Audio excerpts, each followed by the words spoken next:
नमस्कार। सिंह राशि पर विशेष चर्चा अगले 5-6 मिनट तक। कुछ प्रमुख बदलाव आइए जानते हैं। नंबर 1, पितृपक्ष आने वाला है और सिंह राशि के अष्टम भाव पर राहु गोचर में चल रहा है। ऐसी स्थिति में सिंह राशि के जातक अपने इष्ट देवता, पितृ देवता, कुल देवता, स्थान देवता, इष्ट देवता सबको प्रसन्न करने के लिए पितृपक्ष में अपने पितरों के प्रति तर्पण, पिंडदान, दान करें। अपने घर के आसपास, चाहे कोई महाराष्ट्र, राजस्थान, कलकत्ता, उड़ीसा, हिमाचल प्रदेश, जहाँ भी अपने अपने घर के आसपास जो भी अच्छे कर्मकांड विशेषज्ञ ब्राह्मण आपके निकट होंगे उनसे परामर्श कीजिए। साथ ही साथ आपको जब पितरों का आशीर्वाद मिलेगा तो आप ध्यान रखना इस बात को, ये बहुत गंभीर विषय है। इस संसार में जब जो कन्या पूजन करता है, कन्या पूजन का कई करोड़ गुना महत्व है और कई करोड़ गुना फल भी मिलता है। कारण क्या है? आपकी बहन हो, बेटी हो। यत्र नार्यस्तु पूज्यन्ते रमन्ते तत्र देवता। और ये जो महीना चल रहा है इसका नाम है आश्विन मास। कन्या राशि के इर्द गिर्द चारों तरफ राजनीति घूमती है, जो कि सिंह राशि का सेकंड हाउस है। आपकी राशि का स्वामी बदल करके अभी तक आप हष्ट पुष्ट, बलिष्ठ, मजबूत, ताकतवर, सूर्य आपको पल्लवित, पुष्पित, सिंचित, पोषित, प्रफुल्लित कर रहा था। अब उठ करके सूर्य कन्या राशि में जाएंगे और वहां पर बुधादित्य योग बनेगा और धन स्थान में बुध की बहुत बड़ी ताकत होती है सिंह राशि और सिंह लग्न के लिए। अब ध्यान दीजिए इस बात पर कि जब इष्ट देवता, पितृ देवता प्रसन्न हो जाएंगे तो आपको उसका इस लोक में भी और परलोक में भी, शास्त्र कहता है इहलौकिक और पारलौकिक सुखों की प्राप्ति के लिए जो भक्ति मार्ग में, ये सकाम भक्ति भी है और निष्काम भक्ति भी है। अपने इष्ट देवता, कुल देवता, पितृ देवताओं को याद करने का ये पर्व है 15 दिन का। इसका नाम रखा है पितृपक्ष।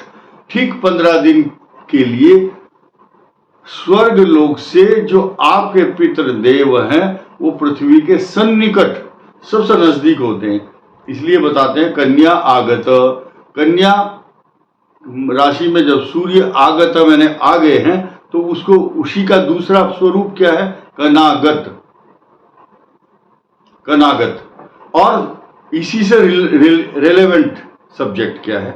15 दिन कनागत यानी कि पितृपक्ष और ठीक 15 दिन बाद कन्या का पूजन, जो बाद वाला शुक्ल पक्ष है, नवरात्र, कन्या पूजन। कन्या पूजन कन्या राशि में ही सूर्य, इसलिए कन्या राशि में सूर्य होना सिंह राशि के लिए बहुत बड़ा विषय है, सब्जेक्ट है। क्योंकि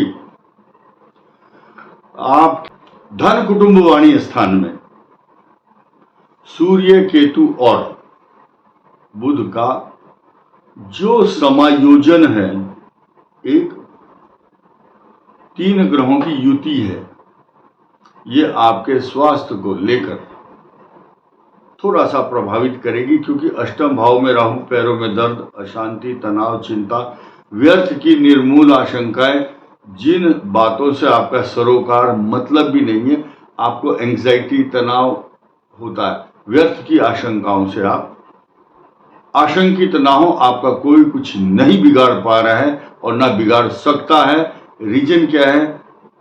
किम कुर्वन्ति ग्रह सर्वे यस्य केंद्रे बृहस्पति। इस समय गोचर में या जन्म कुंडली के अनुसार भी अगर केंद्र में बृहस्पति होता है तो कई लाख गुना अच्छा फल मिलता है और कई लाख दोषों को अकेला बृहस्पति दूर कर देता है। ऐसा सभी ग्रंथों में आप लीजिए, मानसागरी, चिंतामणि, चमत्कार चिंतामणि, बृहद जातकम, जैमिनी सूत्र हो, चाहे कोई भी फलादेश की फल दीपिका से लेकर के और जितने भी ग्रंथ हैं वो सब इसका बात को परिभाषित करते हैं कि सिंह राशि के केंद्र में या सिंह कोई भी लग्न हो, केंद्र में बृहस्पति की ताकत कई हजार गुना बढ़ जाती है।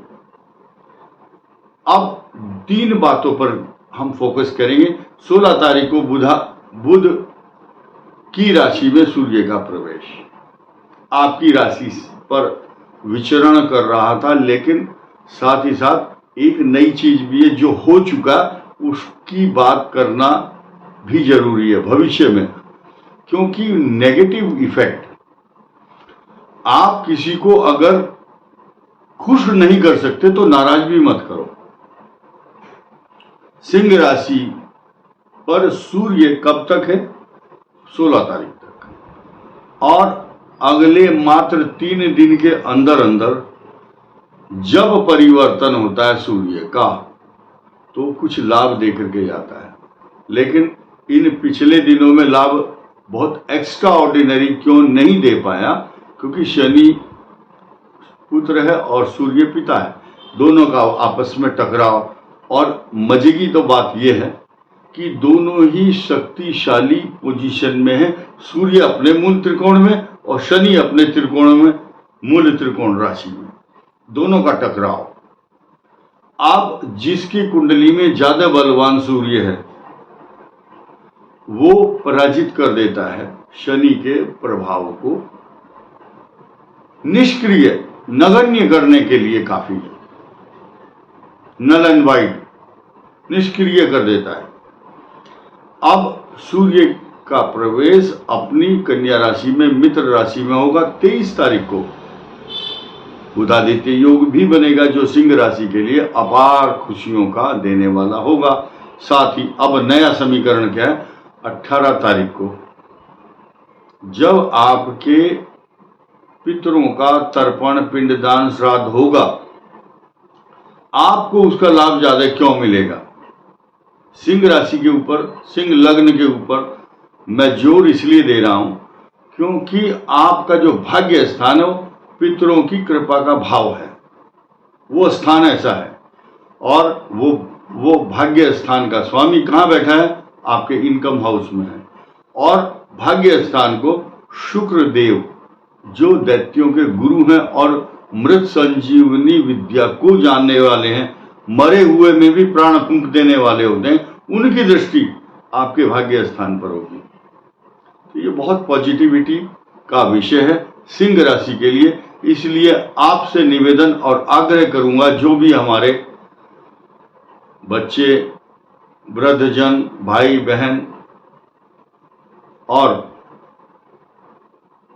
सेना के जवान हों, चाहे पुलिस के जवान या ब्यूरोक्रेट्स, टेक्नोक्रेट्स, नेता हों, चाहे अभिनेता हों, फिल्मों वाले हों, सब सिंह राशि और सिंह लगन वालों को मेरा ये परामर्श होगा कि निर्मूल आशंकाओं से आशंकित ना हो, आप भय मुक्त हों, आपको डरने की आवश्यकता नहीं है। आपके लिए पॉजिटिव रेस्पॉन्स देने वाला ये जो अगला कार्यकाल आ रहा है, कालखंड आ रहा है पितृपक्ष का, ये आपके लिए बहुत पॉजिटिव होगा।